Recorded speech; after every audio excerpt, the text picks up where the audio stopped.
So I'm looking through this book by Samuel M. Zwemer. It's actually two books. One book that he wrote in 1905 entitled The Muslim Doctrine of God. I say Muslim because that's the way it's spelled. And another book he wrote in 1912 entitled The Muslim Christ. He was a part of the Dutch Reformed Church, and he founded a missionary society called the Arabian Mission. He was known as the apostle to Islam.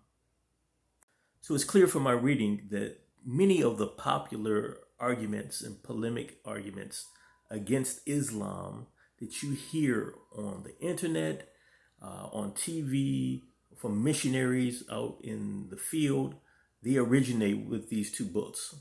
The idea that Muslims worship a different God than Jews and Christians, the idea that Muslims worship the black stone, the idea that Allah was a pagan god, he was Baal, or he was the Kaaba, or the idea that Allah, he can't interact with the creation because he's a monad, that Allah doesn't have a moral backing, Islam fails to have any morality to it.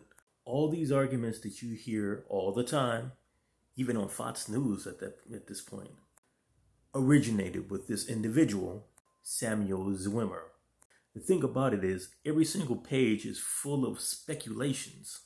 Each one of the arguments I named off are all based on him speculating. It seems as if it could be. Some say, but Christians today have taken his words and his ideas and speculations, and now they repeat them as absolute established facts. To give you an example of just one of the blunders that he has, and there are blunders on every single page. He says, God is unique as well as a unit and has to relate to any creation that partakes of his resemblance. The statement in Genesis that man was created in the divine image is to the Muslim blasphemy. No, it ain't.